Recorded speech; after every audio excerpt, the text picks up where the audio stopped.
நாட்கள் கூட நம்ம மத்தியில் வந்து கர்த்தருடைய வார்த்தையை பேசும்படியாக கர்த்தர் பாராட்டின கிருபைக்காக கர்த்தரை நான் நன்றியோடு ஸ்தோத்திரிக்கிறேன், துதிக்கிறேன். தியானத்துக்காக ஒரு வசனத்தை நாம் வாசிக்கலாம். யோவான் சுவிசேஷ புத்தகம் 11ஆம் அதிகாரம் 43ஆம் வசனம். யோவான் சுவிசேஷ புத்தகம்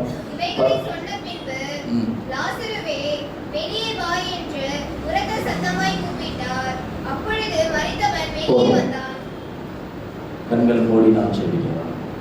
யாவரும் கண்கள் மூடுவோம். இருதயத்தின் ஆழத்தில் தகப்பனே, இந்த வார்த்தை மூலமாக என்னோடு பேசுங்க என்று சொல்லி ஜெபிக்கிறவர்கள் உள்ளத்தில் கர்த்தர் நிச்சயமாய் பேச விரும்புகிறார். நாம் ஆராதிக்கிற தேவன் பேசுகிற கர்த்தர். அவர் கல்லோ மண்ணும் அல்ல, அவர் ஜீவனுள்ள தேவனா இருக்கிறார். மக்களே உலாவி கொண்டிருக்கிறார்.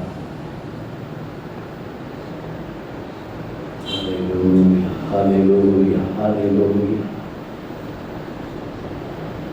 இன்னும் உம்மை அறியணுமே, இன்னும் உம்மை அறியணுமே, இன்னும் கேட்டி சேரணுமே, இன்னும் கேட்டி சேரணுமே.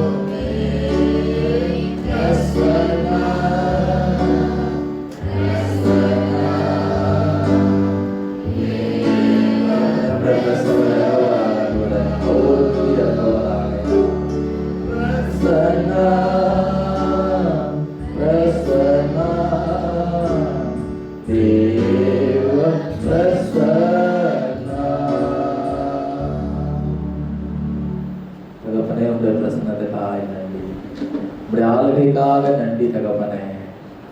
தகப்பனே, இந்த வார்த்தை மூலமாக நீங்களோடு பேசுங்கப்பா. என்னெல்லாம் பேச சித்தமாக கொடுத்துக்கிறீங்களோ அவைகளை எங்களோடு பேசுங்க ஆண்டவரே. நான் அல்ல ஆண்டவரே, நீர் அடைந்த மறித்து நீர் வெளிப்படுகிறார்கள். செய்யப்படுறதுக்காய் நன்றி. இயேசுவின் நாமத்தில் பிதாவே, ஆமென். மீண்டும் ஒரு வாசிக்கலாம். யோவான் சுவிசேஷம் 11ஆம் அதிகாரம் 43ஆம் வசனம். இவைகள் சொன்ன பின்பு லாசரே வெளியே வா என்று உரைத்த சத்தமாக கூப்பிட்டார். போதும். இயேசு கிறிஸ்து உயிரோடு இருந்த நாட்களிலே அவர் கல்லறையை நோக்கி பிரயாணம் செல்கிற ஒரு சம்பவத்தை நாம் இங்க வாசிக்கிறோம். அவர் கல்லறையை நோக்கி பிரயாணம் பட்டு போய் அந்த கல்லறை முன்பாக நின்று சொல்லுகிற வார்த்தை தான் இப்பொழுது நாம் வாசித்த வசனமாய் காணப்படுகிறது.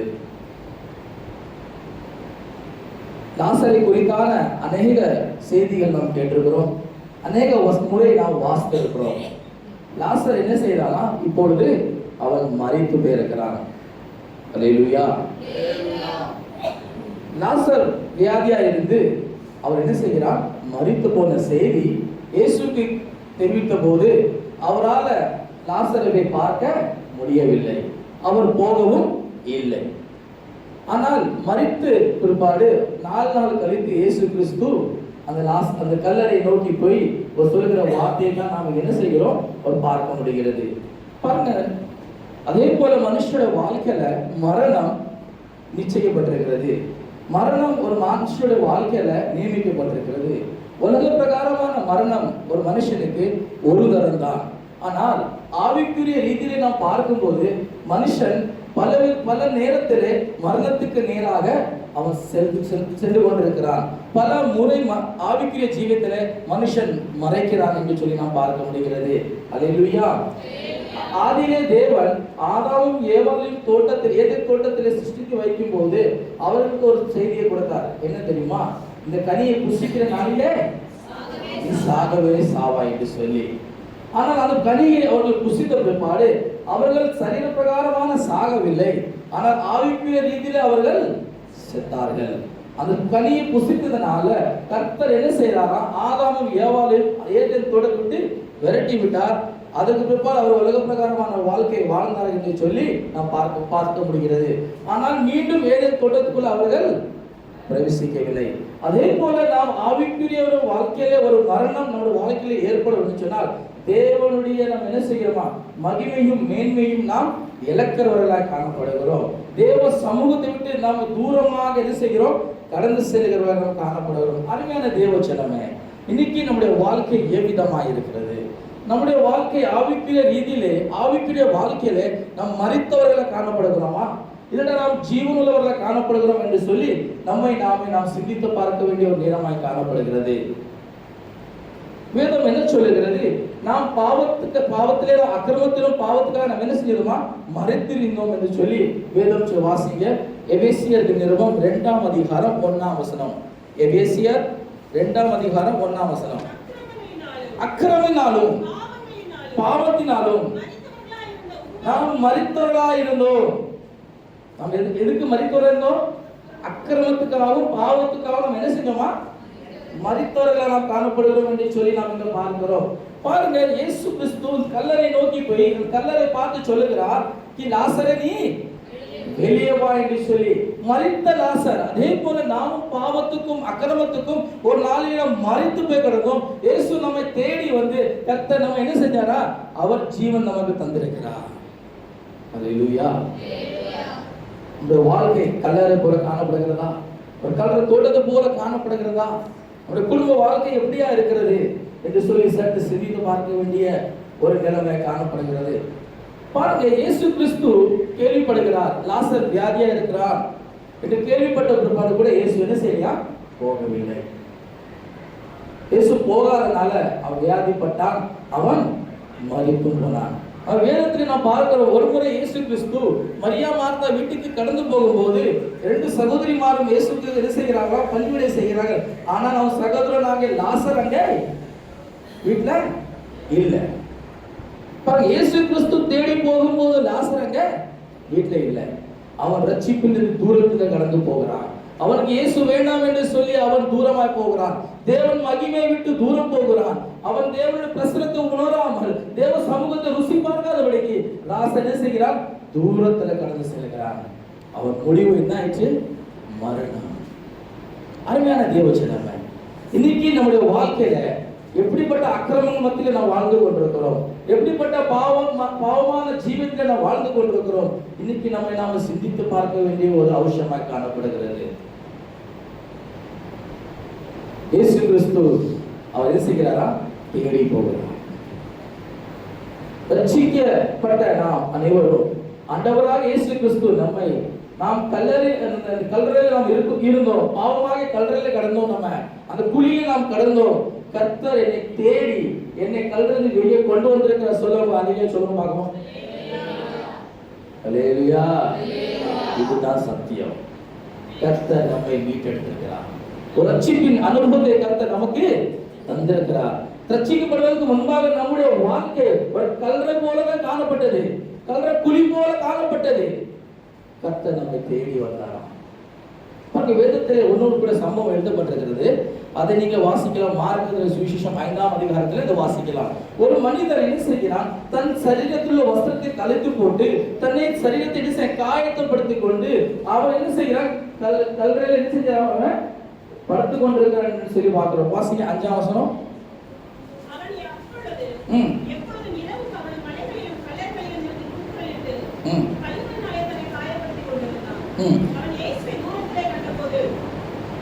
இங்க நம்ம பார்க்கிறோம், இவன் இந்த மனுஷன் எங்க இருக்கிறான், குடியிருப்பு எங்க இருக்கு, கல்லறையில் இருக்குது.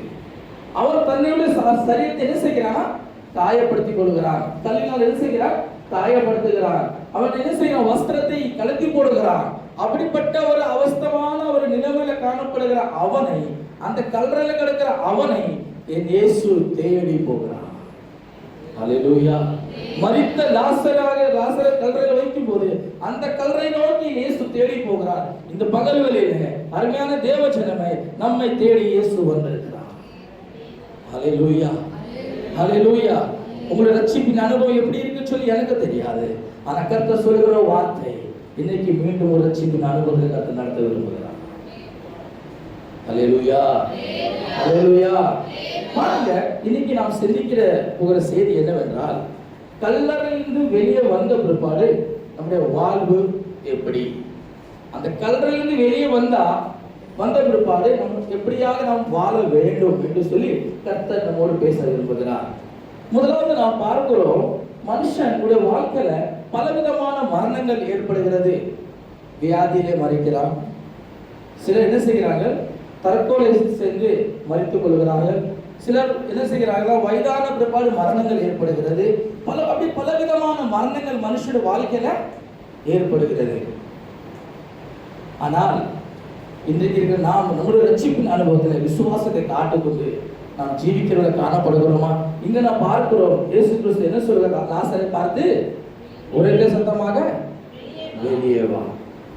இப்போ லாசர் வெளியே வந்துட்டான்.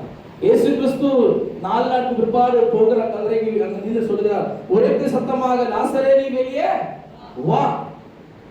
அவன் கட்டப்பட்ட நிலைமையிலே அந்த கல்லறையிலிருந்து வெளியே வந்தானா? அல்லேலூயா. அந்த வெளியே வந்த பிற்பாடு நாமும் அக்கிரமத்தினாலும் பாவத்தினாலும் மரித்து போனிருந்த நாம அந்த கல்லறையாக பாவமாக அக்கிரமத்தில் கர்த்தர் மீட்டெடுத்த பிற்பாடு நாம் என்ன செய்ய வேண்டும்? முதலாவதாக லாசரை பார்த்து என்ன செஞ்சாங்க வாசிங்க. இந்த 12ஆம் அதிகாரம் 2ஆம் வசனம். அங்கே அவருக்கு ராவிருந்து பண்ணினார்கள். மார்த்தா பணிவிடை செய்தார்கள். லாசரும் அவர்களுட பந்தியிலே இருந்தார்கள்.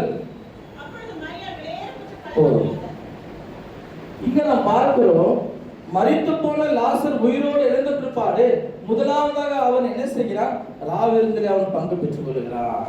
அல்லேலூயா. அவன் பந்தியிலே என்ன செய்கிறானா, உட்கார்ந்து இருக்கிறான் என்று சொல்லி இயேசுவோடு என்ன செய்கிறானா, பந்தியில அவன் உட்கார்ந்து இருக்கிறதை நாம் பார்க்க முடிகிறது. அருமையான தேவஜனமே, உதாரணத்துக்கு நாம் வைத்துக் கொள்வோம், ஒரு மனுஷன் ஹாஸ்பிட்டல்ல வியாதியா இருக்கிறான். பல நாட்களா என்ன செய்கிறானா, அவன் வியாதியா இருக்கிறான்.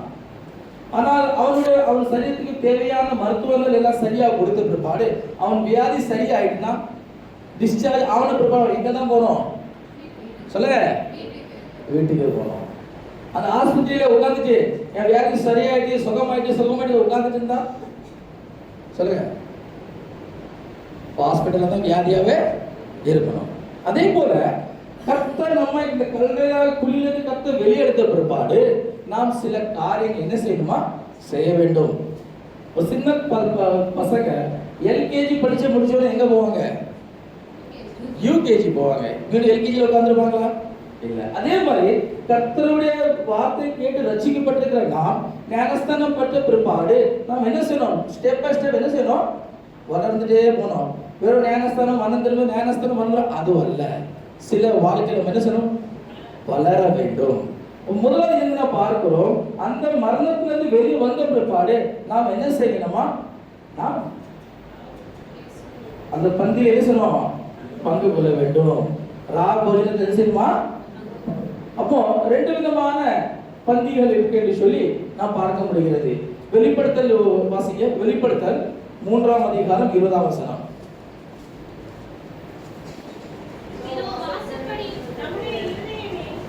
இதோ வாசற்படியிலே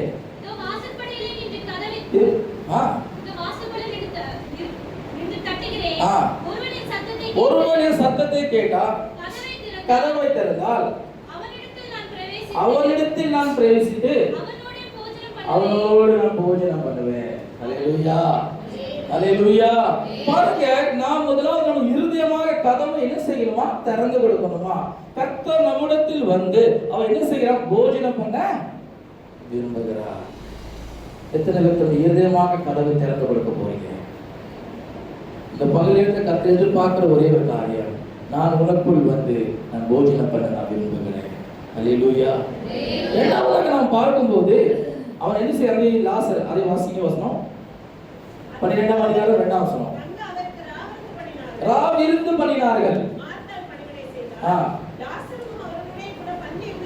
பள்ளி இருந்தார்கள் சொல்லி பார்க்கணும். அதாவது இது என்ன இது காட்டுதுன்னா, இது திருவிருந்தை காட்டுகிறது. அல்லேலூயா. இது ராபோஜனத்தை காட்டுகிறது.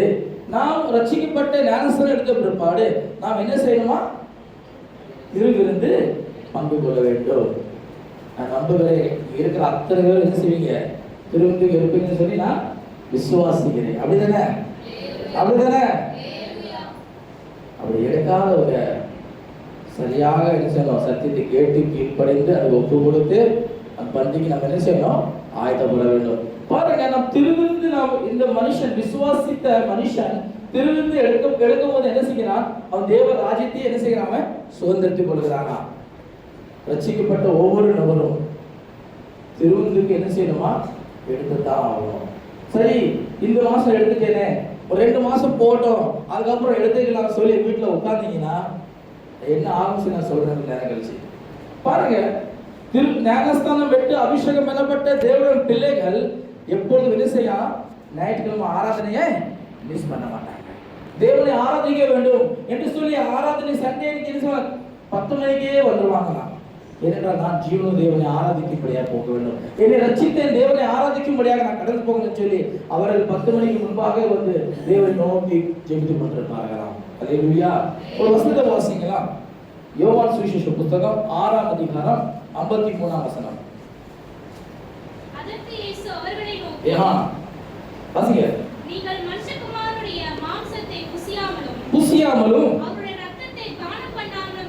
இரத்தத்தை பானம் பண்ணாமல் இருந்தால் உங்களுக்குள்ளே ஜீவன் இல்லை என்று மெய்யாக போதும். இரத்தத்தையும் இந்த சரீரத்திலும் பானம் பண்ணாவிட்டால் நமக்கு என்ன கிடையாதா? ஜீவன் இல்லை. ஜீவன் இல்லாவிட்டால் நாம் எப்படி நாம் ஜீவிக்க முடியும்? எப்படி நாம் கர்த்தரை ஆராதிக்க முடியும்? தேவனுடைய ராஜ்யத்துக்கு நாம் எப்படி செல்ல முடியும்? ஆகவே தான் என்ன எடுக்க வேண்டும்? திருவிருந்திலே பங்கு கொள்ள வேண்டும். 54ஆம் வசனத்தை வாசிங்க. என் மாம்சத்தை புசித்து என் இரத்தத்தை பானம் பண்ணுகிறவனுக்கு நித்திய ஜீவன் உண்டு. ஹல்லேலூயா, ஹல்லேலூயா. இந்த ஆராதனையில வந்திருக்கிற நீங்கள் திருவிருந்தில பங்கு பெற்று கடந்து போறீங்க. ஆனா அடுத்த மாசம் அந்த ஆராதனைக்கு வந்து திருவிருந்து எடுக்காமல் இருப்பீங்கன்னு சொன்னால், அதுக்கு முன்பாக என் ஆண்டவராக இயேசு கிறிஸ்து வருவார் என்று சொன்னால் நீங்கள் உயிர்த்தெழுந்து போக மாட்டீங்க. ஹல்லேலூயா. ஏனென்றால் உங்களுக்கு ஜீவன் இருக்காது. ஆகவே அருமையான தேவச்சனமே, ஒவ்வொரு திருவிருந்திலையும் நாம் பங்கு கொள்ள வேண்டும். நான் ஒப்புர ஆகாத ஜனங்கள்ட்ட ஒப்புர ஆகிவிட்டு மனசுல கசப்புகள் வைராக்கியத்தை வைத்துக் கொண்டு நான் விருப்பம் என்று சொன்னால் அதுல ஜீவன் இருக்காது. ஹல்லேலூயா. மரித்து போன லாசர் உயிரோடு இருந்த பிற்பாடு அவன் முதலாவது கர்த்தருடைய பங்கிலே அவன் பங்கு பெற்றுக் கொள்கிறான். இன்னைக்கு நம்முடைய வாழ்க்கை எப்படியா இருக்கிறது? வேதம் தெளிவாய் சொல்லுகிறது. நம்ம ஞானஸ்தானம் எடுத்து மூலிகை ஞானஸ்தானம் பிதா குமாரன் பரிசுத்த ஞானத்திலே சரியாக ஞானஸ்தானம் எடுத்து பிற்பாடுதான் கர்த்தருடைய பங்கில் என்ன செய்யணும்? நம்ம பங்கு கொள்ள வேண்டும். இந்த ஞானஸ்தானம்னா எதுக்கு ஒப்பையா இருக்கு தெரியுமா? அது அடக்க ஆராதனைக்கு ஒப்பனையா இருக்கு. வாசிங்க ஒரு வசனத்தை. ரோமர் நிருபம் 6ஆம் அதிகாரம் 3ஆம் வசனம். கிறிஸ்து இயேசுவுக்குள்ளாக ஞானஸ்தானம் பெற்ற நாம் அனைவரும் அவருடைய மரணத்துக்குள்ளாக ஞானஸ்தானம் பெற்றதை அறியாமல் இருக்கிறீர்கள். நம்ம ஞானஸ்தானம் பெறுவது என்ன செய்கிறோம்? அவருடைய மரணத்துக்குள்ளாக நம்ம அப்படி என்று சொன்னால் இது ஒரு அடக்க ஆராதனை. எது? ஞானஸ்தான ஆராதனை. என்ன ஆராதனை? அது உங்களுக்கும் எனக்கு ஒரு அடக்க ஆராதனை. அந்த அடக்க ஆராதனை நம்மளுடைய போதகர் என்ன செய்யறாரா? நம்ம என்ன செய்யறாரு? அவர் உயிர்த்தெழுந்து என்ன செய்யறாரா? சபையிலே கொண்டு வருகிறார். அல்லேலூயா. பாருங்க, அப்போ உயிர்த்தெழுந்து வந்த பிற்பாடு நாம் என்ன செய்யணுமா? பந்தியில பங்கு கொள்ள வேண்டும். அந்த பந்தியில பங்கு கொண்டாதான் நமக்குள்ள என்ன இருக்கும்? ஜீவன் இருக்கும். அந்த ஜீவன் இருந்தால் தான் கர்த்தர் வரும்போது நாம் எடுத்துக்கொள்ளப்பட முடியும். பாருங்க, இந்து ஆளுக்கு என்ன செய்யறான்? அவங்க வயதான காலத்துல எங்க போகிறான்? காசி போறாங்க இல்லையா? எல்லாரும் போறாங்க, அப்படிதானே? போகும்போது என்ன செய்யறான்? அந்த பிரயாணம் வெகு தூரமான பிரயாணம். போகும்போது எல்லாத்தையும் பார்த்து விசாரிச்சு சொல்லிட்டு அவங்களுக்கு கசப்பான ஒரு காரியங்கள் ஒப்புராகி விட்டு அதுக்கப்புறம் எங்க போறாங்க? காசிக்கு போறாங்க. அதே மாதிரி முஸ்லிம்ஸ் என்ன செய்யறாங்க? மக்கா மதீனா ஹஜ் யாத்திரா பண்ணும் போதும் அது வெகுமான தூரம் தான். அவங்களுக்கு ஒப்புராகி விட்டு உள்ளத்துல கசப்பு இருந்தால் எல்லாவற்றையும் சரி செய்து ஒரு அன்பு ஐக்கியத்தோடு வைத்து அவர் என்ன செய்யறாங்கன்னா பிரயாணப்பட்டு போகிறார். அருமையான தேவச்சனமே, அவர்கள் பார்க்கின்ற வாழ்க்கை எப்படி இருக்கிறது? நம் ஜீவன தேவனை ஆராதிக்க வந்திருக்கிறா. நம் கர்த்தர் நம்மத்தில் அசைவாடி கொண்டிருக்கிறார். அவர் உலாவி கொண்டிருக்கிறார். அவர் லாசரை அவர் உயிரோடு எழுப்பின கர்த்தர். நம்ம என்ன கல்லறையில இருந்து கர்த்தர் வெளியெடுத்து அவர் எதுக்காக இருந்தாரா? கர்த்தருடைய பங்கிலே பங்கு கொள்ளும்படியாக. அப்போ அந்த நித்திய ஜீவன் நமக்கு உண்டு. இரண்டாவதாக நாம் பார்க்கிறோம், மார்க் எழுதின சுவிசேஷம் 5ஆம் அதிகாரத்துல ஒரு சம்பவம் எழுதப்பட்டிருக்கிறது. அங்க நாம் பார்க்கிறோம், ஜெப ஆலய தலைவனாக ஒரு குமாரத்தி மரித்து போகிற ஒரு சம்பவத்தை நாம் பார்க்க முடிகிறது. வாசிங்க.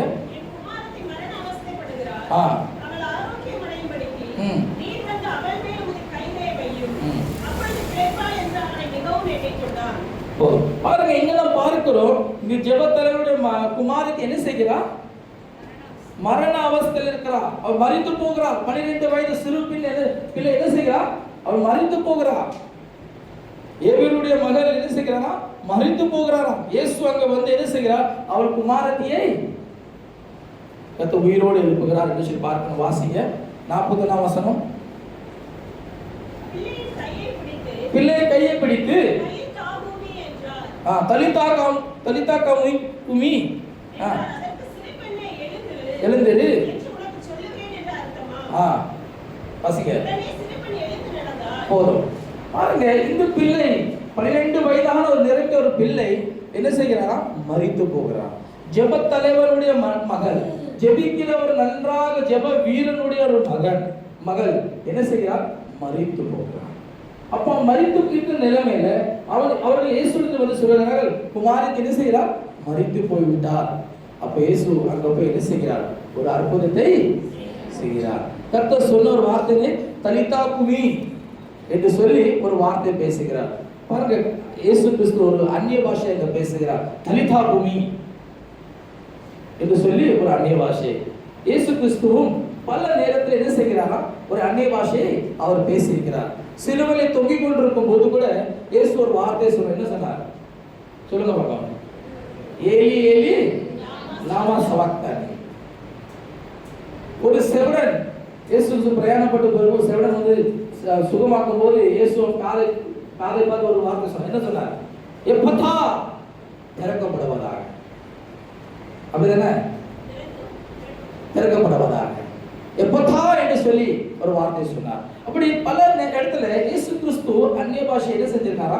பேசிக்கிறார். அந்த கல்ற சிலுவையில தொங்கிக் கொண்டிருக்கும் இயேசு சொன்ன வார்த்தை ஏலி ஏலி லமா சவாக்தானி. அப்போ அங்க இருக்கிற சில என்ன சொல்றாங்க, இவர் எலியாவை கூப்பிடுறாரா என்று சொல்லி சொன்னார். அதுக்கு அர்த்தம் என்னவா? என் தேவனே என் தேவனே ஏன் என்னை கைவிட்டு. அப்போ இயேசு சொன்ன அந்த வார்த்தை கூட அவங்களுக்கு புரியாம இருந்தது.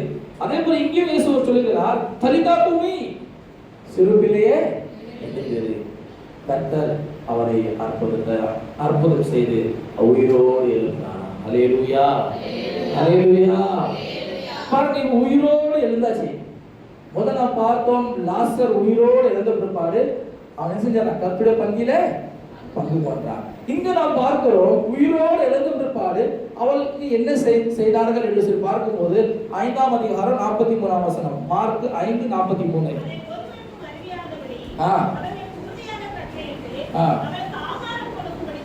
அவருக்கு ஆகாரம் கொடுக்கும்படியாக சொன்னார். அல்லேலூயா. இப்ப என்ன கொடுக்கணுமா? ஆகாரம். முதல் பந்தில பங்கு கொள்ள வேண்டும். இரண்டாவது இப்ப என்ன செய்யணுமா? ஆகாரம் கொடுக்கணுமா? அக்கிரமத்தினாலும் பாவத்திலும் மரித்த நம்ம கர்த்தர் மீட்டெடுக்க பிற்பாடு நமக்கு இப்போது என்ன வேணுமா? ஆகாரம் வேணும். நம்ம ஆகாரம் சாப்பிடுகிறோமா? பாருங்க, ஆகாரத்துல என்ன செய்யலாம்? 2 விதமான ஒரு ஆகாரம் இருக்கிறது. வாசிங்க. எபிரேயருக்கு நிருபம் 5ஆம் அதிகாரம் 12 14 வசனம் வரை. எபிரேயருக்கு நிருபம் 5ஆம் அதிகாரம் 12 14 வசனம்.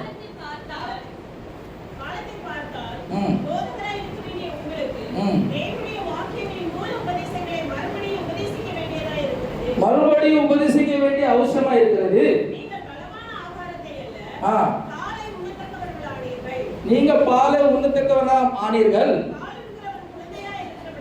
குழந்தையா இருக்கிறபடினாலே நீதியின் வசனத்திலே பழக்கம் இல்லை உங்களுக்கு. நீதியின் வசனத்துல பழக்கம் இல்லை, ஏனெனில் நீ குழந்தைகள் இருக்கிறீர்கள், பாலை குடிக்கிறீர்கள் என்று சொல்லி சொல்லப்பட்டுள்ளது. வாசிங்க. பலமான ஆகாரமானது ம் நன்மை தீமை இன்னதென்று பயிற்சியினால் பகுத்தறியத்தக்கதாக முயற்சி செய்யும் ஞானோதயத்தை உடையவர்களாகிய பாருங்க, இங்க தெளிவா எழுதப்பட்டிருக்கிறது. குழந்தைகளா இருக்கிறதுனால என்ன செய்யணுமா? அவர்கள் பாலை குடிக்கிறார்கள். நீதியின் வசனத்தை குறித்தான அறிவு அவங்களுக்கு இல்லை. அப்போ இயேசு கிறிஸ்து அந்த குழந்தையை உயிரோடு எழுப்பின பாடு பாலை கொடுக்க சொன்னாரா, ஆகாரம் கொடுக்க சொன்னாரா? சொல்லுங்க. ஆகாரம். அப்படி என்று சொன்னால் நமக்கு நீதியின் வசனத்தில் பழக்கம் இருக்க வேண்டும். வசனத்தை நாம் கைக்கொள்ள வேண்டும். கடினமான ஒரு உபதேசத்துக்கு நாம் செவி சாய்க்க வேண்டும். அப்பொழுது தான் அது அர்த்தம், நாம் ரட்சிப்பிலே நாம் வளர்ந்து கொண்டிருக்கிறோம் என்று சொல்லி அர்த்தமாகும். ஹல்லேலூயா, ஹல்லேலூயா. உபதேசத்திலே சரியாக இருக்க வேண்டும். கர்த்தருடைய வேத உபதேசம் என்ன சொல்லுகிறது? அந்த அப்போஸ்தலரின் உபதேசத்தை சரியாக பிடித்துக் கொண்டு நாம் வாழ்வோம் என்று சொன்னால் நம்மளை யாருமே அசைக்கவே முடியாது. ஹல்லேலூயா. எப்படிப்பட்ட மழை வந்தாலும் சரி, எப்படிப்பட்ட புயல் காற்று வீசினாலும் சரி, அப்போஸ்தலரின் உபதேசத்திலே சத்தியத்திலே நிலைத்திருப்போம் என்று சொன்னால் நம்மை யாரும் அசைக்க முடியாது. அருமையான தேவஜனமே, வேதம் என்ன சொல்லுகிறது? ஆரோக்கியமான உபதேசம். உபதேசம் எப்படியா? ஆரோக்கியமான உபதேசமா? இந்த உபதேசம் உபதேசத்தை என்ன செய்யணுமா? சரியாக பிடித்துக் கொள்ள வேண்டுமா? வாசிக்க வசனம் தீத்து நிருபம் 2ஆம் அதிகாரம் 1ஆம் வசனம். தீத்து 2:1. நீயோ ஆரோக்கியமான உபதேசத்துக்கு ஏற்றவைகளை பேசு. ஆரோக்கியமான என்னது உபதேசம்? நமக்கு ஒரு சரீரத்தில் ஒரு ஆரோக்கியம் வேண்டும் என்று சொன்னால் ஒரு அதுக்கு என்ன செய்யணுமா? ஒரு உபதேசத்தை நாம் கேட்க வேண்டுமா? ஆரோக்கியமான இந்த உபதேசம் என்னதான்? இந்த ஆரோக்கியமான இந்த உபதேசத்தை கேட்பீர்கள் என்று சொன்னால், உபதேசத்தை கை கொள்வீர்கள் என்று சொன்னால் நமக்கு என்ன உண்டு? ஒரு ஆரோக்கியம் உண்டா? அடுத்து பாருங்க, 2 தீமோத்தேயு 4ஆம் அதிகாரம் 2ஆம் வசனம்.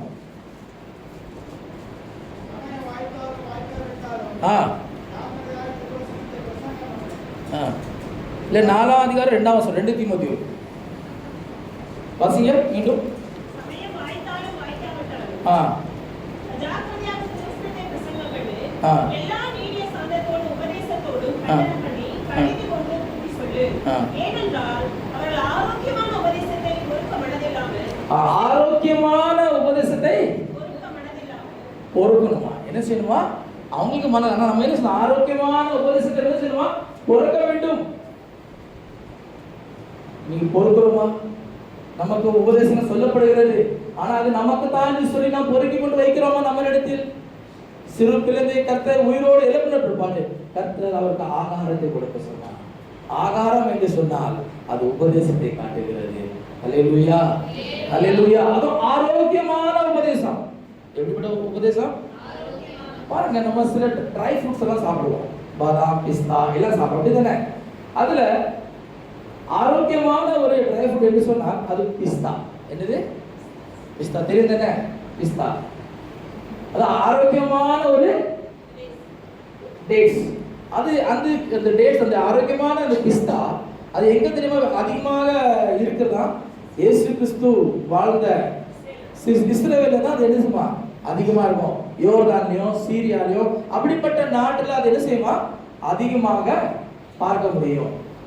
ஆதியாகமத்துல நான் பார்க்கும் போது யாக்கோபு தன்னுடைய மகனுக்காக சில நேரத்தில் செய்யலாம் விலை உயர்ந்த ஒரு காணிக்கை அவன் செய்யலாம் அனுப்பி கொடுக்கிறான். இது கொண்டு போய் கொடுங்க என்று சொல்லி காணிக்கை கொடுக்கும் போது அதுல உயரமான ஆரோக்கியமான சில வஸ்துகள் எல்லாம் காணப்பட்டது. வாசிங்க ஆதியாகமம் 43ஆம் அதிகாரம் 11ஆம் வசனம். ஆதியாகமம் 43:11. அப்படியானால் ஒன்று செய்யுங்கள். இந்த தேசத்தின் உச்சிதமான வஸ்துகளில் கொஞ்சம் பிசின்தைலமும் கொஞ்சம் தேனும் கந்தவர்க்கங்களும் வெள்ளைப்போளமும் தருவிந்து கொட்டை. இது என்னது? இதுதான் பிஸ்தா. ஹல்லேலூயா. பாருங்க, ஆரோக்கியமான அப்பொழுதும் யாக்கோபு எது செய்யறான்? காணிக்கையா கொடுக்கிறான். அப்ப இப்பொழுதும் நம்ம என்ன செய்யணும்? ஆரோக்கியமான உபதேசத்தை என்ன செய்யணுமா? உள்கொள்ள வேண்டும். நமக்காக ஆரோக்கியமான உபதேசம் என்ன செஞ்சிருக்கான்? கர்த்தர் வைத்திருக்கிறார். பாருங்க, நம் ஒரு நமக்கு நன்றாக ஒரு அறிவு, ஒரு வெளிப்பாடு இருக்க வேண்டும். நான் இருக்கிற சபை இது அப்போஸ்தலர் இருக்கிற சபை என்று சொல்லி நமக்கு முதலாவது ஒரு வெளிப்பாடு இருக்க வேண்டும். அல்லேலூயா. ஆகவே தான் கர்த்தர் முதலாவது யாரை ஏற்படுத்துகிறார் சபையில? சொல்லுங்க. அப்போஸ்தலர் தான் முதல்ல ஏற்படுத்துகிறார். ஆகவே நம்ம போதகருக்கு யாரா இருக்கிறாங்க? அவர் அப்போஸ்தலரா இருக்கிறாங்க. எத்தனை பேர் நம்புறீங்க? அல்லேலூயா. பாருங்க, அது அப்போஸ்தலருடைய உபதேசம். அதாவது நம்ம இப்படி சொல்லலாம், இப்போ நான் 5 வருஷமா சபையில் இருக்கிறேன், 10 வருஷமா இருக்கிறேன், எனக்கு இந்த சாபகோட போதகர் தெரியும், இந்த பாஸ்டர் தெரியும், அந்த ஆனா இயேசு தெரியுமா? வேதத்தில் இருக்கிற உபதேசம் தெரியுமா? அதுதான் முக்கியமான ஒரு கேள்வியா இருக்கிறது. ஆகவே இந்த உபதேசத்தை என்ன செய்யணுமா? ஆரோக்கியமான உபதேசத்தை நாம் உட்கொள்ள வேண்டும். வேதம் என்ன சொல்லுமா? வாசிங்க. தீத்து 2ஆம் அதிகாரம் 8ஆம் வசனம். தீத்து 2:8. உங்களை குறித்து பொல்லாங்கு சொல்கிறதற்கு ஒன்றுமில்லாமல் வெட்கப்படத்தக்க உபதேசத்தில் விகற்பமில்லாதவனும் நல்லொழுக்கம் உள்ளவனும் குற்றம் பிடிக்காத ஆரோக்கியமான வசனத்தை பேசுகிறவனும். ஆரோக்கியமான வசனத்தை பேச வேண்டுமா? அல்லேலூயா. என்ன சொல்லுமா? ஆரோக்கியமான வசனம். தீத்து 1ஆம் அதிகாரம் 14ஆம் வசனம். விசுவாசத்தினால ஆரோக்கியமுள்ளவரா இருந்து போதும். விசுவாசத்திலே நாம் எப்படி இருக்க வேண்டுமா? ஆரோக்கியமா இருக்க வேண்டுமா? இன்னைக்கு எத்தனை பேருடைய விசுவாசம் ஆரோக்கியமா இருக்கிறது? கர்த்தர் நம்மை ரட்சித்திருக்கிறார். கர்த்தர் நம்மை மரண கட்டுலிருந்து வெளியெடுத்திருக்கிறார். பாவத்திலே சாபத்திலே வாழ்ந்து கொண்டிருந்த நம்மை கர்த்தர் உயிரோடு எழுப்பியிருக்கிறார். ஏன் தெரியுமா? ஆகாரம் புசிக்கும்படியாக, ஆகாரத்தை உங்களுக்கு தரும்படியாக. அந்த உபதேசத்தை கர்த்தர் உங்களோடு பகிர்ந்து கொள்ளும் போது அது இது எனக்கு தான் கர்த்தர் பேசுகிறார். அந்த வார்த்தை என்ன செய்யுமா? நீங்க ஊட்டிக்கொள்ள வேண்டுமா? எத்தனை பேர் இப்படி செய்கிறீங்க? கர்த்தர் என்னோடு தான் பேசிக் கொண்டிருக்கிறார், கர்த்தர் வார வாரம் என்னோடு தான் பேசுகிறார் என்று சொல்லி எத்தனை பேர் நம்புகிறீங்க? அந்த வார்த்தையை கேட்டவன மாத்திரம் அல்ல, அதை ஊட்டிக்கொள்ள வேண்டுமா? அதை என்ன செய்யணுமா? ஊட்டிக்கொள்ள வேண்டும். முதலாவது நாம் பார்த்தோம், மரித்த பிற்பாடு என்ன செய்ய வேண்டும்? சொல்லுங்க. பந்திலே பங்கு கொள்ள வேண்டும். இரண்டாவது, உயிர் தெழுந்த பிற்பாடு, மரணத்திலிருந்து வெளியே வந்த பிற்பாடு என்ன செய்யணும்? ஆகாரம் தேவை. மூன்றாவது நாம் பார்க்கிறோம், லூக்கா எழுதின சுவிசேஷம் 7ஆம் அதிகாரத்தில் ஒரு சம்பவம் எழுதப்பட்டிருக்கிறது. அங்க ஒரு வாலிபன் மரித்து போகிறான். அந்த வாலிபனுக்கு தகப்பன் கிடையாது, வெறும் தாய். இதுவே தாய்க்கு ஒரு வாலிப சகோதரன், வாலிப மகன்.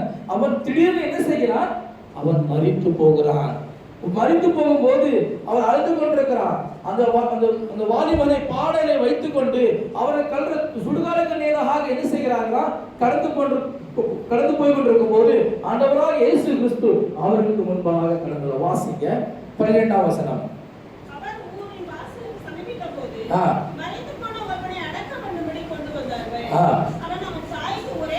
ஒரே மகனாய் இருந்தான். பாருங்க, இங்க என்ன பார்க்கிறோம்? அவன் என்ன செய்யறான்? அந்த வாலிப மகன் என்ன செஞ்சான்? மறைத்து போனான். இங்கே ஒரு மரணம் சம்பவிக்கிறது. லாசர் மரித்தான். 12 வயது சிறுமி மரித்தாள். இங்க நான் பார்க்கிறோம், வாலிபன் மரித்து போகிறான். அப்போ இயேசு கிறிஸ்து அந்த கூட்டத்திலே வந்து அவர் கலந்து கொள்கிறார். அவர் என்ன செய்கிறார் தெரியுமா? 13ஆம் வசனம் வாசிங்க. கர்த்தர் அவளை பார்த்து அவர் மேல் மனதுருகி அழாதே என்று சொன்னார். போதும், அதுக்கப்புறம் வாசிக்கலாம். பாருங்க, இயேசு அந்த சகோதரனுடைய நல்வாழ்க்கையை பார்க்கவில்லை, அந்த வாலிபன் எப்படி ஜீவித்தார் என்று சொல்லி இயேசு பார்க்கவில்லை. கர்த்தர் பார்த்தது தாயாருடைய கண்ணீர். அல்லேலூயா.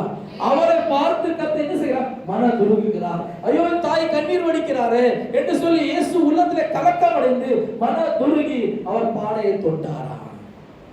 அல்லேலூயா. இன்னைக்கு நம்மை பாதுகாக்கிறது அநேகருடைய கண்ணீர். நாம் நினைக்கிறோம் நான் நன்றாக இருக்கிறேன் என்று சொல்லி, அது அல்ல. உங்களுக்காக யாரோ கண்ணீர் வடித்துக் கொண்டிருக்கிறார்கள். உங்களுக்காக போத கண்ணீரோடு ஜெபித்துக் கொண்டிருக்கிறார்கள். சகோதரனே, உனக்காக தாயார் கண்ணீரோடு ஜெபிக்கிறார். அருமை நண்பரே, உனக்காக யாரோ கண்ணீர் வடித்துக் கொண்டிருக்கிறார். ஆகவே தான் கர்த்தருடைய வேலி அடித்து பாதுகாத்துக் கொண்டிருக்கிறார். அல்லேலூயா. கர்த்தர் என்ன செய்கிறார்? வாசிங்க 15ஆம் வசனம். போதும், கர்த்தர் அற்புதத்தை செய்கிறார். மரித்தவன் எழுந்து உட்கார்ந்து பேச தொடங்கினான். மூன்றாவதாக நாம் பார்க்கிறோம், இங்கே ஒரு நபர் என்ன செய்கிறார்? பேச தொடங்குகிறான். பாருங்க, அவன் மரித்த நபர் எழுந்துகிறான். உயிரோடு கர்த்தர் என்ன செய்யறான்? அவன் எழுப்புகிறான். அப்ப உயிரோடு எழுந்த பிற்பாடு இயேசு கிறிஸ்து இங்க என்ன செய்கிறார்? வாசிங்க. அதுக்கப்புறம் எல்லாரும் பயமடைந்து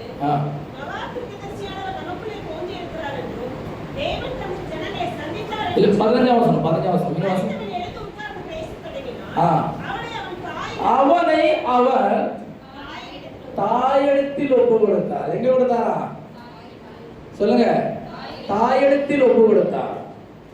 அப்படி என்று சொன்னால் அது என்ன செய்ய? சரியான ஒரு ஐக்கியம், ஃபெலோஷிப், ஒரு சரியான ஒரு ஐக்கியத்தை காட்டுகிறது. அப்படின்னு வேற எங்கேயோ ஒப்பு கொடுத்துருக்கலாமே, ஆனா எங்க ஒப்பு கொடுக்கிறாரு? யார்? நம்முடைய தாய். ஒரு கேள்வி நம்ம மத்தியில் கர்த்தர் கேட்கிறது, நம்முடைய தாய் யார்? நம் கர்த்தர் நம்ம மரிச்சு வந்த பிற்பாடு கர்த்தர் நம்ம யார் கையில ஒப்பு கொடுக்க விரும்புகிறார்? தாய் இடத்தில். வேதம் என்ன சொல்லுகிறது? கலாத்தியர் நிருபம் 4ஆம் அதிகாரம் 26ஆம் வசனத்தை வாசிங்க. கலாத்தியர் 4:26. மேலான எருசலேமும் அவளே நமக்கு தாயா இருக்கிறார். அல்லேலூயா. எருசலேம் நம்முடைய தாயா இருக்கிறது. தேவ எருசலேம் என்று சொன்னால் அது தேவ சபையை காட்டுகிறது. இப்போ தேவ சபை நமக்கு என்ன இருக்கிறது? தாயா இருக்கிறது. நாம் ஆராதிக்கிற வந்திருக்கிற இந்த ஸ்தலம், நாம் ஆராதிக்கிற இந்த சபை, இதுவே நமக்கு தாயாக இருக்கிறது. அல்லேலூயா, அல்லேலூயா, அல்லேலூயா. பாருங்க, இந்த சபையில கர்த்தர் அப்போஸ்தலரை ஏற்படுத்தி இருக்கிறார், தீர்க்கதரிசியை ஏற்படுத்தி இருக்கிறார், போதகரை மேய்ப்பர்களை கர்த்தர் என்ன செய்திருக்கிறார்? ஏற்படுத்தி வைத்திருக்கிறார். சபையை நம்முடைய ஐக்கியம் இருக்க வேண்டும். என்ன வேண்டும்? இந்த சபையை விட்டு, ஏதேனை விட்டு கர்த்தர் துரத்தின போது அவன் உலகத்தில் கஷ்டப்பட்டான். ஆதாம் அவன் தேவ ஐக்கியத்தை விட்டு தூரம் போனபடினால் அந்த ஏதேனை விட்டு அவன் போக கர்த்தர் விரட்டி விட்டாராம். அருமையான தேவச்சனமே, இன்னைக்கு தேவனுக்கும் நமக்கு ஒரு உறவு இருக்கும்னு சொன்னால் நமக்கு ஒரு தோட்டம் அவசியமாக காணப்படுகிறது. அல்லேலூயா, அல்லேலூயா.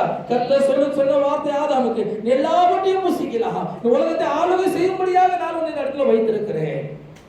ஆனால் அவனோ என்ன செஞ்சாரா? கர்த்தருடைய வார்த்தைக்கு சரி செய்யல. கர்த்தருடைய சமூகத்தை இழந்து போனான், கர்த்தருடைய அபிஷேகத்தை இழந்து போனான், தேவ சமூகத்திலிருந்து தூரமாக போனான். ஏன் தெரியுமா? அதே ஏதேன் தோட்டத்துல ஒரு பிரசங்கம் காணப்பட்டது. எப்படி தெரியுமா? இப்போ நம்ம பிரசங்கம் பண்றேன் நான் உங்களுக்கு, அதே போல ஏதேன் தோட்டத்திலே ஒரு பிரசங்கம் பண்ணேன் நான். யார் தெரியுமா? சொல்லுங்க. என்ன பிரசங்கம் பண்ணா? சொல்லுங்க. கனியும் புசிக்கும். நீ இந்த கனியை புசித்தால் நீ தேவனை போல ஆவான் என்று சொல்லி ஒரு பிரசங்கத்தை அவன் அங்க ஏவாள் எடுத்துட்டு போட்டாராம்.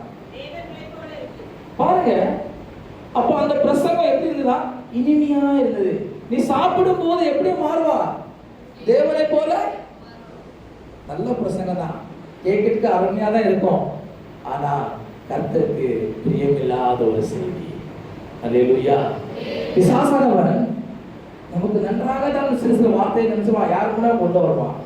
ஆனா நமக்கு தெரியணும் இது சரியான உபதேசமா, நம்ம அப்போஸ்தல உபதேசத்திலே நாம் இருக்கிறோமா, நம்ம சபையிலே போதிக்கிற போதக வசனமா இருக்கிறதா என்று சொல்லி நாம் என்ன செய்யணும்? ஆராய்ந்து பார்க்க வேண்டும். நம் சபையில இருந்தாதான் கர்த்தர் நம்ம என்ன செய்கிறாரா? நம்மை பாதுகாக்கிறார். அல்லேலூயா. தாயிடத்தில் இருந்தால் ஒரு மகனுக்கு எப்பொழுதுமே கஷ்டம் வராது. ஒரு தாய் கையில் இருந்தால் பிள்ளைகளுக்கு கஷ்டம் பிரச்சனை வராது.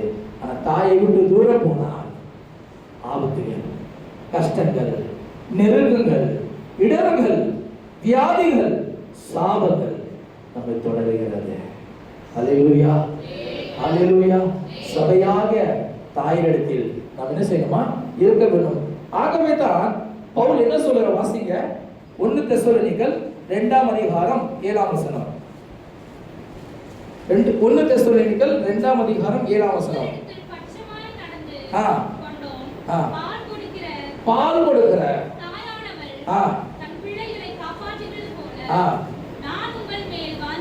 வாஞ்சையா இருக்கிற தாயை போல இருக்கிறேன் என்று சொல்லி பவுல் சொல்லுகிறார். அதாவது நமக்கு தாயாக போல என்ன செய்கிறாங்கன்னா பவுல் அங்கே இருக்கிறார் என்று சொல்லி வேதம் தெளிவாய் சொல்கிறது. அடுத்த 12ஆம் வசனம் வாசிங்க. எப்படி இருக்கிறார் என்று சொல்லி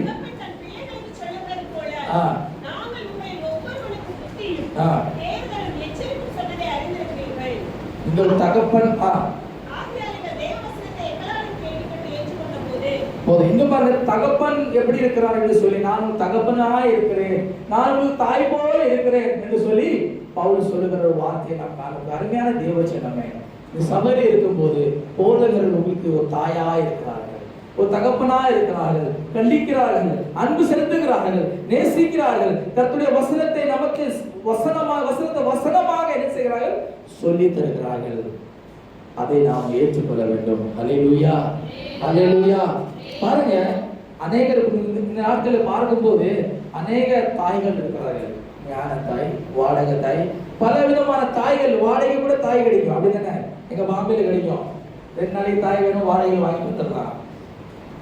தமிழக ஞான தாய், அப்படி பல தாய்கள் உண்டு. ஆனால் கர்த்தர் அவன் அந்த வாலிபனை உயிரோடு எழுப்பின பிற்பாடு அவன் சொந்த தாயிடத்தில் கர்த்தர் ஒப்புக்கொடுத்தாராம். அல்லேலூயா, அல்லேலூயா. நாம் நம்ம ரட்சிப்பின் அனுபவத்தை நடத்துகிற நம்முடைய சபையிலே நாம் இருக்க வேண்டும். அல்லேலூயா. ஆகவே தான் கர்த்தர் என்ன செய்ய, முதலாவது அப்போஸ்தலரை என்ன செய்கிறாரா, ஏற்படுத்துகிற. வாசிங்க 1 கொரிந்தியர் 12ஆம் அதிகாரம் 28ஆம் வசனம்.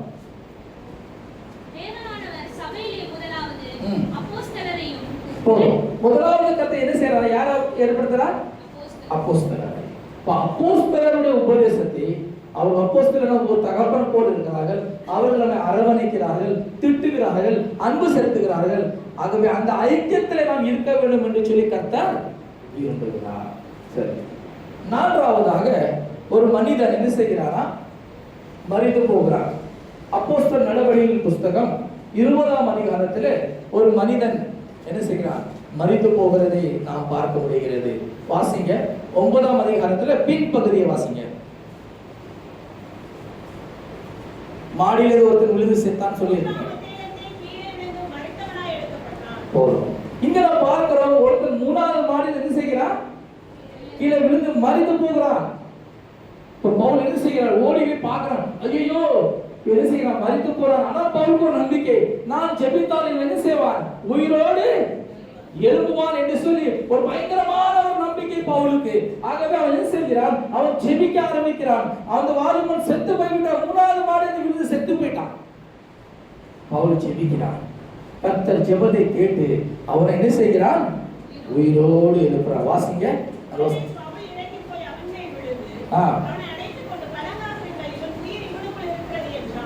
12ஆம் வசனம். அந்த வாலிபன்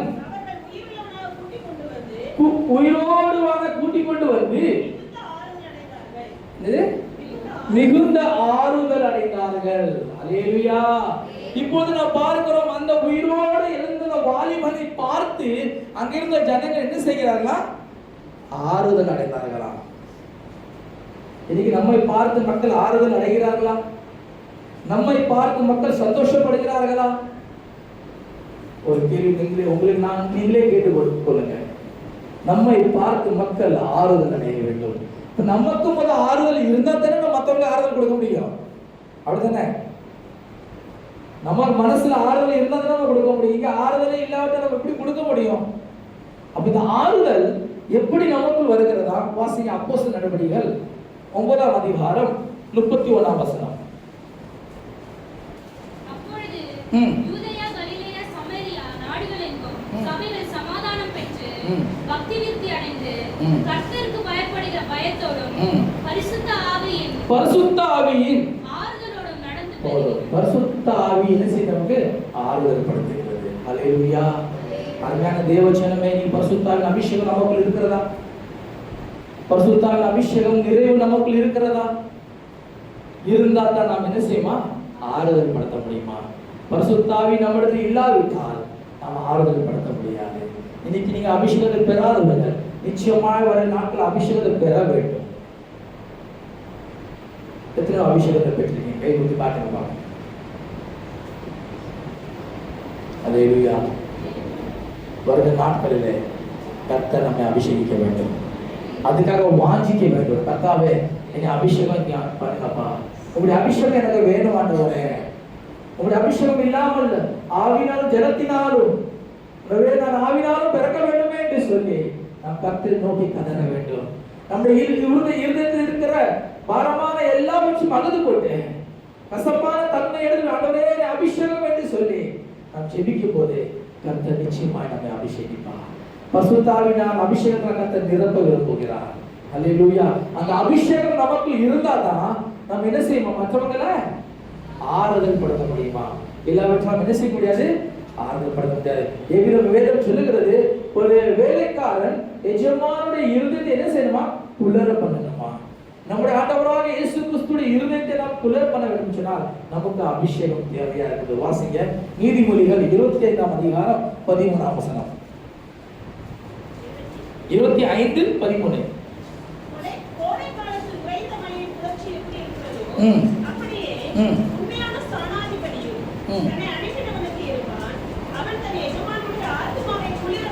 எஜமானோட ஆத்மா என்ன செய்யறானா, குளிரி பண்ணுகிறான். நம்ம அப்படி பண்ணுகிறோமா? நம்ம ஆண்டவருடைய இருதயத்தை அவரை சந்தோஷப்படுத்துகிறோமா? நம்ம ஆராதிக்கிறோம், கர்த்தருக்காக நன்றாக கொடுக்கிறோம், உபவாசிக்கிறோம், ஜெபிக்கிறோம். ஆனா அவருடைய இருதயத்தை நாம் என்ன செய்யணுமா, சந்தோஷப்படுத்தணுமா? அது எப்படி சந்தோஷப்படுத்த முடியுமா? அந்த அபிஷேகத்தின் நிறைவு நமக்குள் இருக்கும் போது, கர்த்தருடைய வல்லமை நம்ம இருக்கும் போது, அப்பொழுதுதான் நம்ம என்ன செய்யணும், கர்த்தரை நாம் சந்தோஷப்படுத்த முடியுமா? பாருங்க, வேதம் என்ன சொல்லுகிறது, உன்னத பாட்டின் புஸ்தகம் 3ஆம் அதிகாரத்துல 1ஆம் வசனத்தை வாசிங்க. ராக்காலே என் பலகையிலே என் ஆத்தும நேசரை தேடினேன், நான் காணவில்லை. இங்க நாம் பார்க்கிறோம், ஆத்தும நேசரை அவர் தேடுகிறார், மனவாட்டி தேடுகிறார். என் மனவாளன் எங்கே என்று சொல்லி அவர் அங்கலாய்க்கிறார். அவர் படக்கை போகிறார், தன் படக்கையில மனவாளன் இல்லை, அவர் எங்கே என்று சொல்லி அங்கலாய்த்துக் கொண்டிருக்கிறார். இன்னைக்கு நாம் என்ன செய்கிறோம், ராத்திரி படுக்கும் போது நம்முடைய பிள்ளைகள் வீட்டுக்கு வந்து விட்டார்களா, எல்லாரும் வீட்டுல வந்து விட்டாலும் சொல்லி சரியாக பார்த்து விட்டு நாம் படுத்துக் கொள்கிறோம். படுக்கும் போது என் நேசர் என்னோடு இருக்கிறாரா, நாம் ஆராதிக்கிற நேசர் என்னோடு இருக்கிறாரா என்று சொல்லி நாம் யோசித்து பார்க்க வேண்டும். கர்த்தர் இந்த நாளில் என்னதான் செய்தார் என்று சொல்லி யோசித்து பார்த்து அதுக்கப்புறம் நாம் படப்போம் என்று சொன்னால் கர்த்தர் நம் நித்திரையை கொண்டாக்கி தருவார். அல்லேலூயா, அல்லேலூயா. இங்க காணவில்லை, நேசர் காணவில்லை, கலங்குகிறார். அவர் என்ன செய்கிறார் தெரியுமா, உடனே வீட்டுல இருந்து வெளியே வந்து தெருவுகளில் தேடுகிறார், வீதிகளில் தேடுகிறார், வேலைக்காரர் கேட்கிறார், ஐயோ என் நேசரை கண்டாயா என்று சொல்லி அங்கலாய்த்து கொண்டிருக்கிறார். நேசரை காணவில்லை, எவ்வளவு கலங்கி கொண்டிருக்கார். அந்த கலக்கம் நமக்கு இருக்கிறதா?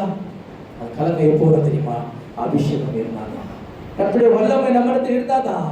ஐயோ என் நேசரை பார்க்க வேண்டுமே, என் நேசரை சத்தத்தை நான் கேட்க வேண்டும் என்று சொல்லி ஒரு அங்கலாய்ப்பு, தவிர்ப்பு நமக்கு வரும். அருமையான தேவச்சனமே, கடைசியாக நாம் பார்க்கும் போது மனவாட்டி என்ன செய்கிறாரா, நேசரை கண்டு அவர் தன் வீட்டுக்கு கொண்டு வந்தாரா. அல்லேலூயா, அல்லேலூயா, அல்லேலூயா. பாருங்க, மரித்தவனை பார்த்து அவர்கள் ஆறுதல் அடைந்தார்களா. நம்மை பார்த்து என்ன செய்யணும், மற்றவங்க ஆறுதல் அடைய வேண்டும். நம்மை பார்த்து சந்தோஷப்பட வேண்டும். நம்மை பார்த்து முகத்தை திருப்பி கொண்டு போகவே கூடாது யாருமே. வேதத்துல ஆசிரியர் கூடாரத்துல இந்த மகாபரிசுத்த ஸ்தலத்திலே உடன்படிக்கை பெட்டி வைக்கப்பட்டிருக்கிறது. அந்த உடன்படிக்கை பெட்டியில என்ன செஞ்சிருக்கான், சேராபீன்கள் என்ன செஞ்சிருக்கான், வைக்கப்பட்டிருக்கிறது. சேராபீன்களுடைய முகம் ஒன்றுக்கு ஒன்று நோக்கி கொண்டிருக்கிறது என்று சொல்லி வேதத்தில் நாம் பார்ப்போம். சேராபீன்களுடைய முகம் எப்படி இருக்கிறது, ஒண்ணுக்கு ஒண்ணு எதிராக இருக்கிறது. அப்ப இன்னைக்கு நம்ம ஆராதனை வரும்போது பிரைஸ் லார்ட் பாஸ்டர் சொல்றாங்க, பாஸ்டர் பிரைஸ் லார்ட் சொல்றாங்க, முகத்தை திருப்பி போறாரா? பிரைஸ் லார்ட் சிஸ்டர் கை கொடுக்கும் போது அவன் கை கொடுக்கறாங்களா, இல்ல கசப்புல அவங்க வாழ்ந்து கொண்டிருக்கிறோமா? அருமையான தேவஜனம், அப்படிப்பட்ட தன்மை இருக்கும் என்று சொன்னால் அவைகளை எடுக்கப்பட வேண்டும். அல்லேலூயா, அல்லேலூயா. இங்க நாம் பார்க்கிறோம், பரிசுத்தாவின் அபிஷேகம் நிறைவு இருந்தாதான் நாம் அர்த்தம் என்ன செய்யுமா, ஆறுதல் படுத்த முடியுமா? இல்லாவிட்டால்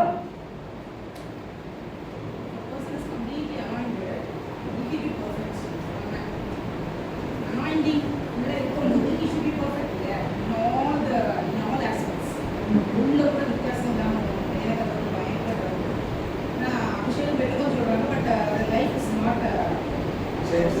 இல்லை. வாரேன், அது அடுத்த டாபிக் வரேன் நான். அல்லேலூயா.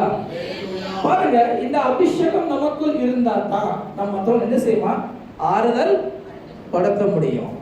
அப்படி இல்லாவிட்டால் ஆறுதல் படுத்த முடியாது. அப்போ ஆராதிக்க வரும்போது நம்ம பிள்ளைகளை சரியாக பயபக்தியில வளர்த்து அவர்களை சரியாக வைத்துவிட்டு நாம் ஆராதிக்கும் போது ஆவியில் நிரம்பி ஜெபிப்போம் என்று சொன்னால் கர்த்தர் நிச்சயமா நம் மூலமாய் அடுத்தவர்கள் ஆறுதல் அடைவார்கள். அல்லேலூயா. கர்த்தர் ஏன் நம்மை அக்கிரமத்திலிருந்து பாவத்திலிருந்து கர்த்தர் ஏன் விடுதலாக்கினார்? முதலாவதாக கர்த்தருடைய பந்திலே பங்கு கொள்ளும்படியாக, இரண்டாவதாக ஆகாரம் புசிக்கும்படியாக, மூன்றாவதாக சொல்லுங்க தாயிடத்தில் இருக்க வேண்டும், நான்காவதாக நம்மை கொண்டு நம் மூலமாக அடுத்தவங்கள் ஆறுதல் அடைய வேண்டும், ஐந்தாவதாக சொல்லி நான் முடிக்க விரும்புகிறேன். இயேசு கிறிஸ்து மரித்து உயிர்த்தெழுந்தாராம். அப்படிதானே? அப்படிதானே? மரித்தாரா இல்லையா இயேசு கிறிஸ்து? மரித்தார். நாம் ஆராதிக்கிற இயேசு அவர் மரித்து அடக்கம் பண்ணப்பட்டு அவர் உயிர்த்தெழுந்தார். அவர் உயிர்த்தெழுந்த பிற்பாடு அவர் என்ன செய்தார்? வாசிக்க அப்போஸ்தலர் நடவடிக்கைகள் புஸ்தகம் 1ஆம் அதிகாரம் 3ஆம் வசனம். அவர் பாடுபட்ட பின்பு 40 நாளாகவும் அப்போஸ்தலருக்கு தரிசனமாகி தேவனுடைய ராஜ்யத்துக்குரியவைகளை அவர்களுடனே பேசி அநேகம் தெளிவான கிறிஸ்தவங்களினாலே அவர்களுக்கு தம்மை உயிரோடு இருக்கிறவராக காண்பித்தார். அவர் உயிரோடு தம்மை தான் உயிரோடு இருக்கிறேன்னு சொல்லி என்ன செஞ்சாரா? அவர் காண்பித்தார். அதாவது ஒரு சாட்சி உள்ள ஒரு வாழ்க்கை. என்ன வாழ்க்கை? தன்னைத்தானே அவர் காண்பிக்கிறார், நான் உயிரோடு இருக்கிறேன் என்று சொல்லி ஒரு சாட்சி உள்ள ஒரு வாழ்க்கை. பாருங்க, இயேசு கிறிஸ்து மரித்த போன பிற்பாடு அவர் என்ன செய்கிறாரா? அவர் கல்லறையிலிருந்து வெளியே வந்தோன்னா அவருக்கு மரியாவும் மார்க்கும் என்ன செய்கிறார்கள்? இயேசுவை பார்க்கும்போது கடந்து செல்கிறார்கள். கடந்து செல்லும் போது அவர் என்ன செய்கிறார்? இயேசு வந்து அதை பார்த்து மார்த்தாவே என்று சொல்லி கூடும்போது அவர் என்ன சொல்லுகிறார்? ரபோனி என்று சொல்லி சொல்றே இல்லையா? சொல்லும்போது அவர் கெட்டி பிடிக்க வருகிறார். அப்ப இயேசு என்ன சொல்லுகிறார்? என்னை தொடாதே, போ, என்னை தொடாதே. ஏன் இயேசு சொன்னார்? அதே மரியா மார்த்தா வீட்டுக்கு போகும்போது இயேசு கிறிஸ்து என்ன மார்த்தா என்ன செஞ்சாரா? அவள் தைலத்தை ஊற்றி அவள் தன் முடிவால் என்ன செஞ்சாரா? பாதத்தை கழுவினார். அப்போ இயேசு சொல்லி என்னை தொடாதே என்று சொல்லி இப்போ ஏன் சொல்லுகிறார்? ஏன் தெரியுமா? பாஸ்டர் வார்த்தை சொன்னாங்க செய்திக்கு முன்பாக, பெண்கள் பலவீனமான, பாருங்க அந்த பலவீனமான பாண்டம் என்னை தொடக்கூடாது அப்படி என்று சொன்னாங்க. ஸ்திரீயை பத்தி தப்பா சொல்லவில்லை. அத பெண்கள் என்று சொன்னால் பலவீனத்தின் ஒரு ஆவி, அந்த பலவீனத்தின் ஆவி எதுவும் தாக்கக்கூடாது என்று சொல்லி தான் அவர் சொன்ன நீ தொடாது. அப்போ ஐந்தாவதாக நம்ம கல்லறையிலிருந்து வெளியே வரும்போது நம்ம என்ன செய்யணும்? நாம் நாளுக்கு நாள் உயர்ந்து கடந்து செல்ல வேண்டும், ஸ்டெப் பை ஸ்டெப். ஆனால் பலவீனத்தின் ஆவி நம்மை தாக்காதபடிக்கு நாம் என்ன செய்யணுமா? நாம காத்துக் கொள்ள வேண்டும். அல்லேலூயா. பலவீனத்தின் ஆவி நம்மை தாக்காதபடிக்கு நாம் பாதுகாக்கிறோமே நம்மை நாமே. ஏன்னா நம்ம சாட்சியாக நாம் மற்றவர்களுக்கு நாம் இருக்க வேண்டும். நான் அபிஷேகத்தை பெற்றிருக்கிறேன் உண்மைதான், ஆனா ஒரு சாட்சியா நாம் இருக்கிறோமா? கர்த்தரை நாம் வெளிப்படுத்துகிறோமா? நம் மூலமா இயேசு வெளிப்படுத்துகிறாரா? வெளிப்படுத்துகிறவராக நாம் காணப்படும். நம்மை பார்த்தா இவன் கிறிஸ்தவன், இவன் இயேசுவை ஆராதிக்கிறான் என்று சொல்லி சொல்லுகிற நம் நடக்கை இருக்க வேண்டும். அல்லேலூயா. ஐந்தாவதாக கர்த்தர் என்னத்தை எதிர்பார்க்கிறார்? ஒரு சாட்சி உள்ள ஒரு வாழ்க்கை. அல்லேலூயா. பாருங்க, அவர் என்ன செய்கிறார்? இயேசு அவர் சொல்கிறார், சீஷர்கள் என்ன சொல்லி கலிலேயாக்கு வர சொல்லு என்று சொல்லி இயேசு எங்க போனாரா? கலிலேயாக்கு போனாரா? அவர் பேதுரு எல்லாரும் சீடர்கள் வருகிறார்கள். மார்த்தா சொல்கிறார், ஐயோ இயேசு என்னை நாங்க பார்த்தோம், அவர் உயிர் தெழுந்து விட்டார். அவர் எங்க கூப்பிட்டுருக்காரு? கலிலேயாக்கு கூப்பிட்டு வாங்க கலிலேயாக்கு போவோம் என்று சொல்லி. ஆனா பேதுரு எங்க போனார்? எங்க போனான்? அவன் மீன் பிடிக்கல, கல்லறை நோக்கி போனான். இயேசுவை தேட மீண்டும் கல்லறை நோக்கி கடந்து சென்றார். அங்க இயேசுவை காணவில்லை. மீண்டும் ஓடுகிறான், ரன்னிங் ரேஸ் ஓடு, மீண்டும் ஓடு, கலிலேயாக்கு ஓடி வருகிறான். ஐயோ நான் இயேசுவை பார்க்க வேண்டும் என்று சொல்லி, உயிர் தெழுந்த இயேசுவை பார்க்க வேண்டும் சொல்லி அவன் கலிலேயாக்கு நேராக கடந்து செல்கிறான். கலிலேயா என்று சொன்னால் தேவ சித்தம் செய்கிற இடம். அல்லேலூயா. தேவன் தன்னை வெளிப்படுத்துகிற ஒரு இடம் கலிலேயாவாக காணப்படுகிறது. அந்த கலிலேயாக்கு நீங்க இந்த நாட்களில் வர வேண்டும். இந்த பகல் நேரத்தில் கேட்டுக்கொண்டு அருமையான சகோதரனே சகோதரியே, உன்னுடைய வாழ்க்கை நீ கலிலேயாக்கு நேரம் திரும்ப வேண்டும். இயேசு அங்கே இருக்கிறார். தன்னை தாமே சாட்சியாக வெளிப்படுத்தும்படியாக அவர் அங்கே இருக்கிறார். ஆகவே மரியாதை மாத்தப்ப சொல்ல என்னை தொடு என்று சொல்லல, என்னை தொடாதே என்று சொன்னார். அதே தோமாவை பார்த்து இயேசு என்ன சொல்லுகிறார்? உன் விரலை என் கையில போட்டு பாரு, உன் கையை என் விழாவிலே போட்டு பாரு. தன்னை தானே வெளிப்படுத்துகிறார். நான் உயிரோடு இருக்கிறேன் என்று சொல்லி அவர் தன்னை தானே வெளிப்படுத்துகிறார். அருமையான தேவச்சனமே, இன்னைக்கு நாம வெளிப்படுத்துகிறோமா? நான் இயேசுவின் பிள்ளையா இருக்கிறேன், நம் நடக்கை எப்படி இருக்கிறது, நம்முடைய பேச்சுகள் எப்படி இருக்கிறது என்று சொல்லி நாம் ஆராய்ந்து பார்க்க வேண்டும். இயேசு கிறிஸ்து தன்னை தானே வெளிப்படுத்தினார். இன்னைக்கு நாம் எப்படி இருக்கிறோம்? அக்கிரமத்தினாலும் பாவத்தினாலும் மரித்து போய் கிடந்த நம்மை இயேசு என்ன செஞ்சாரா? அவர் உயிரோடு நம்மை எழுப்பினாராம். பாருங்க, வாசிங்க யோவான் சுவிசேஷ புஸ்தகம் 20ஆம் அதிகாரம் 16-17 வாசிங்க. இயேசு அவரை நோக்கி மரியாளே என்றார். அவள் திரும்பி பார்த்து ரபூனி என்றாள். அதற்கு போதகரே என்று அர்த்தமா? இயேசு அவரை நோக்கி என்னை தொடாதே, நான் இன்னும் என் பிதாவினிடத்திற்கு ஏறி போகவில்லை.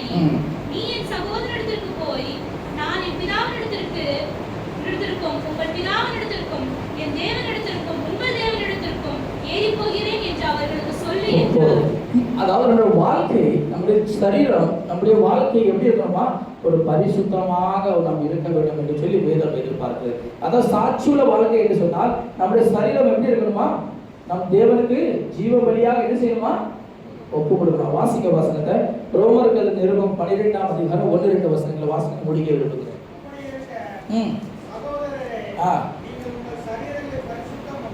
சரீரத்தை பரிசுத்தமாக்கி தேவனுக்கு பிரியமான ஜீவ பலியாக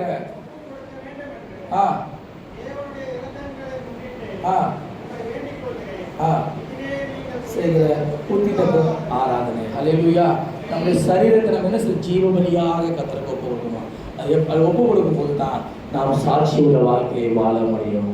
தகப்பனே, இது நான் அல்ல, இந்த சரீரம் என்னுடைய சரீரம் அல்ல ஆண்டவரே, இது மண்ணான பாண்டமா இருக்கிறது, இதோட அபிஷேகத்தினால் நிரப்புங்க. ஏனென்றால் நான் உண்மை வெளிப்படுத்த வேண்டும், என்னோட நடக்கை, என்னோட பேச்சுகள் அது உண்மை வெளிப்படுத்த வேண்டும் என்று சொல்லி நம்ம என்ன செய்யணுமா? பலியாக நம்ம ஒப்பு கொடுக்க வேண்டும். அருமையான தேவஜனமே, லாசரை பார்த்து சொன்னா வெளியே வா. கட்டப்பட்ட நிலைமையிலே அவன் வெளியே வந்தான். வேறு பாவத்திலும் அக்கிரமத்திலும் மறைந்திருந்த நம்மை ஜீவனை தந்து கர்த்தர் வெளியே எடுத்தார். வெளியே வந்த பிற்பாடு நாம் என்ன செய்யணுமா? முதலாவதாக கர்த்தருடைய பந்தியிலே பங்கு கொள்ள வேண்டும். இரண்டாவதாக ஆகாரத்தை புசிக்க வேண்டும். மூன்றாவது தாயிடத்தில் இருக்க வேண்டும். நான்காவதாக நம் மூலமாக அடுத்தவங்களுக்கு ஆறுதல் அடைய வேண்டும். ஐந்தாவதாக நம்மை நாம சாட்சியாக நாம் இருக்க வேண்டும். அல்லேலூயா. இப்படிப்பட்ட நீங்கள் ரட்சிக்கப்பட்ட எல்லாரும் ரட்சிக்கப்பட்ட சகோதரர்கள் சகோதரிகள் தான். ஆனால் இந்நாள் வரைக்கும் உங்களுடைய வாழ்க்கை எப்படி வாழ்ந்தீங்க எனக்கு தெரியாது. இந்த பகலில் கர்த்தர் சொல்கிற வார்த்தை கேட்ட சத்தியத்தின்படி ஒரு வாழ்க்கையை நடத்தி என்று சொல்லி அல்லேலூயா. எத்தனை விரும்புறீங்க? இப்படிப்பட்ட வாழ்க்கையை நான் வாழ விரும்புகிறேன் என்று சொல்லி எத்தனை ஆசைப்படுறீங்க? அப்படியே கண்கள் மூடி நாம் செபிக்கலாமா? உட்காரவனமா நாம் கண்கள் மூடுவோம், ஜெபிக்கலாம். கர்த்தர் நம்மோடு பேசிக் கொண்டிருக்கிறார். கல்லறையிலிருந்து வெளியே வந்த பிற்பட்ட வாழ்க்கை எப்படி இருக்க வேண்டும், நம்ம எவ்விதமாக ஜீவிக்க வேண்டும், கர்த்தர் நம்மோடு பேசிக் கொண்டிருக்கிறார். ஒருவேளை கல்லறையிலே இருந்து கொண்டிருக்கிறாயா? பிரேத குழியிலே படுத்துக் கொண்டிருக்கிறாயா? பாடலே ஒரு வாழ்க்கை இருக்கிறதா? ஐயோ, நான் வெளியே வர முடியல என்று அங்கலாய்த்து கொண்டிருக்கிறாயா?